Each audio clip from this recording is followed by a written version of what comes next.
Hello friends, welcome back. स्वागत है आप सभी का। तो इस चैनल पर हम आपको नेक्स्ट डे के लिए बताते हैं कि कौन सा डाटा रहने वाला है और उसका क्या इंपैक्ट रहने वाला है फॉरेक्स करेंसी पेयर्स और कमोडिटीज के ऊपर। तो शुरुआत कर लेते हैं। तो यहाँ पर जो सबसे पहला डाटा आ रहा है यानी कि 4 मई 2023 को यानी कि वेडनेसडे को काफ़ी इंपॉर्टेंट डाटा यहाँ पर आ रहा है और उसमें जो सबसे पहला डाटा आ रहा है वो है ऑस्ट्रेलिया से। और इसका ये जो आ रहा है वो 7 AM पर आ रहा है। AUD USD पर इसका इम्पैक्ट पड़ेगा और ट्रेड बैलेंस का डाटा आ रहा है। और इसके अलावा जो नेक्स्ट डाटा आ रहा है, सेकंड डाटा, वो 7:15 पर आ रहा है और उसका वो आ रहा है चाइना की तरफ से। और इसका इम्पैक्ट जो पड़ेगा वो USD CNH के ऊपर भी पड़ेगा और क्रूड ऑयल के ऊपर भी पड़ सकता है। क्रूड ऑयल और यहाँ पर US ऑयल, इसके ऊपर इसका इम्पैक्ट पड़ेगा। क्रूड ऑयल तो 9 बजे मार्केट ओपन होती है, यहाँ पे 7:15 AM पर ये डाटा आना है। तो जो इम्पैक्ट पड़ेगा वो US ऑयल पर पड़ेगा। तो यहाँ पर जो इम्पैक्ट यहाँ पर जो डाटा आ रहा है वो आ रहा है मैन्युफैक्चरिंग PMI का। और मैं आपको पहले ही बता चुका हूँ कि नंबर 1 इंपोर्टर है दुनिया का चाइना क्रूड ऑयल के लिए, इसलिए इसका अगर यहाँ पर मैन्युफैक्चरिंग PMI अगर यहाँ पर बढ़ा हुआ आता है तो उसका इम्पैक्ट जो है पॉजिटिव पड़ सकता है US ऑयल के ऊपर, क्योंकि उसकी वजह से डिमांड यहाँ पे बढ़ेगी। और USD CNH जो है यहाँ पर नीचे की ओर को गिरेगा। लेकिन अगर ये यहाँ पर मैन्युफैक्चरिंग PMI जो है वो कम आता है तो जो प्रीवियस डाटा था उससे अगर कम आता है तो उसकी वजह से USD CNH ऊपर की ओर को जाएगा, लेकिन जो US ऑयल है वो नीचे की ओर को मूव करेगा। तो इसके ऊपर आप ध्यान रखिए। 7:15 AM पर ये डाटा आना है। नेक्स्ट जो डाटा यहाँ पर आ रहा है वो 1:30 पर आ रहा है और वो यूरोप का डाटा आ रहा है। और अगेन इसका इम्पैक्ट जो पड़ेगा EUR USD के ऊपर पड़ेगा। और जो डाटा आ रहा है वो सर्विस PMI का आ रहा है, सर्विसेज PMI का डाटा है। और पिछली बारी 55 था और इस बारी 56.6 रहने की उम्मीद है, बढ़ने की उम्मीद है। अगर ये ज़्यादा आता है तो यहाँ पर EUR USD भी ऊपर की ओर को जाएगा, लेकिन अगर ये 55 से कम आता है तो EUR USD नीचे की ओर को गिरेगा। इसके अलावा जो नेक्स्ट डाटा आ रहा है, फोर्थ डाटा, वो 2 PM पर आ रहा है और वो भी EUR USD के ऊपर उसका इम्पैक्ट पड़ेगा और वो आ रहा है कंपोजिट PMI का डाटा। और ये 52.2 था और 53.9 यहाँ पर रहने की उम्मीद है, मीन्स बढ़ने की उम्मीद है। अगर ये 53.9 से भी ज़्यादा आता है तो उसकी वजह से यहाँ पर EUR USD ऊपर की ओर को जाएगा, लेकिन अगर ये उससे कम आता है तो EUR USD नीचे की ओर को आएगा।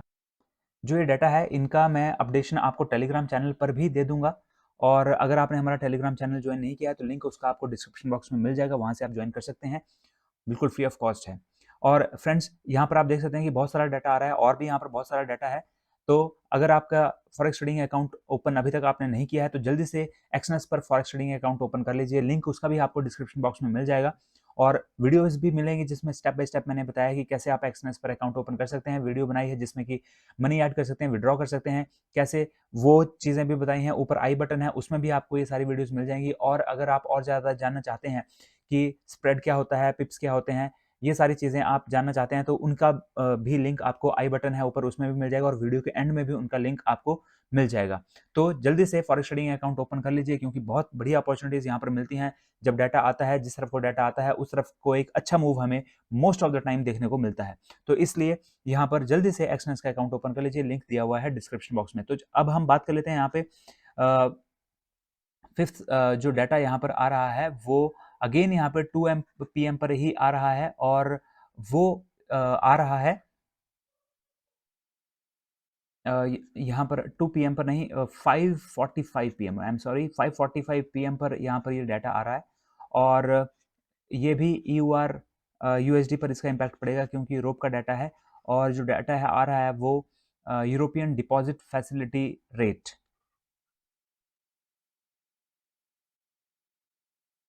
इसका डाटा है।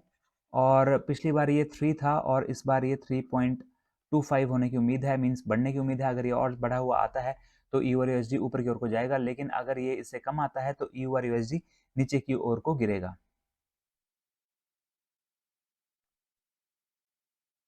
अब जो नेक्स्ट डाटा यहाँ पर आ रहा है वो अगेन 5:45 पर ही आ रहा है, 5:45 PM पर ही आ रहा है। और ये भी अगेन यूरोप का डाटा है और इंटरेस्ट रेट का डिसीजन है। जैसा कि फेड का इंटरेस्ट रेट डिसीजन जो है 11:30 बजे आ जाने वाला है, वैसे ही कल आने वाला है EUR USD के लिए।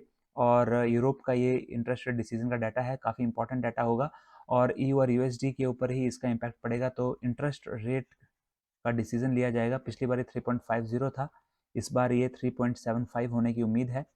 तो यहाँ पर लेकिन जो अगर ये बढ़ता है 3.75 तक बढ़ता है तो आप यहाँ पे थोड़ा सा वेट करके आप थोड़ा सा वेट करना चाहिए आपको, क्योंकि अ, यहाँ पर अब इसके दो यहाँ पर चीज़ें देखी जा सकती हैं कि 25 बेसिस पॉइंट इंक्रीज हो रहा है तो फर्दर इतना ज़्यादा इंक्रीज नहीं हुआ तो क्या उसका नेगेटिव इम्पैक्ट पड़ेगा, या फिर 3.75 3.50 से ज़्यादा है तो उसकी वजह से यहाँ पर ऊपर की ओर को मूव करेगा। तो दोनों ही चीज़ें यहाँ पर हो सकती हैं, तो उसके लिए थोड़ा-सा यहाँ पे आपको वेट करना पड़ेगा और उसके बाद जिस तरफ को यहाँ पर मूव बनता है, उस तरफ को एक अच्छा ट्रेड आपका बन सकता है। इसके अलावा नेक्स्ट जो डाटा आ रहा है वो 6 पीएम पर आ रहा है और वो यूनाइटेड स्टेट्स का डाटा आ रहा है, इनिशियल जॉबलेस क्लेम, और काफ़ी इंपॉर्टेंट डाटा ये रहता है। अगर आप मेरी वीडियोज़ पहले से देखते आ रहे हैं तो आपने देखा होगा कि काफ़ी अच्छा मूव यहाँ पर भी आता है। 230,000 यहाँ पर न्यू एप्लीकेशंस पिछली बार थी और इस बार ये 240 के होने की उम्मीद है। अगर ये और बढ़ती हैं इससे ज़्यादा तो यहाँ पर DXY गिरेगा, मीन्स अपोजिट इम्पैक्ट पड़ेगा क्योंकि जॉबलेस का डाटा है।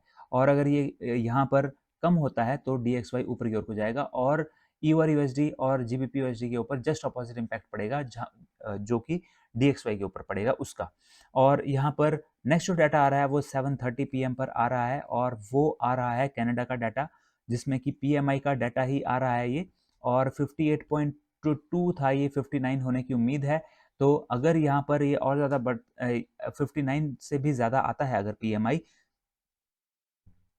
तो उसकी वजह से यहाँ पर जो USD CAD है उसके ऊपर इसका इम्पैक्ट पड़ेगा और यहाँ पे USD जो है वो मेजर करेंसी है तो इसलिए यहाँ पर अपोजिट मूव होगा। तो यहाँ पर ये अगर बढ़ता है तो अपोजिट नीचे की ओर को जाएगा और अगर ये कम होता है तो ये ऊपर की ओर को जाएगा। नेक्स्ट जो डाटा आ रहा है वो आ रहा है 7:45 पर, और ये भी अगेन यूरोप का ही यहाँ पर डाटा नहीं आ रहा है। एक्चुअली यहाँ पर जो यूरोपियन सेंट्रल बैंक हैं उनके जो प्रेसिडेंट हैं उनकी स्पीच होगी, और जो ये स्पीच है इसमें वो क्या कहेंगे उसका ये भी इम्पैक्ट यहाँ पर मूव देखने को हमें मिल सकता है। 7:45 पर आप नज़र रख सकते हैं जो EUR USD है उसके ऊपर। और 8 PM पर बहुत ही इंपॉर्टेंट डाटा आ रहा है, वो है नेचुरल गैस का। तो नेचुरल गैस स्टोरेज का डाटा है, जैसे कि पिछले दिन डाटा आया था यहाँ पर क्रूड ऑयल का, वैसे ही अगले दिन अब डाटा आ रहा है नेचुरल गैस की स्टोरेज का।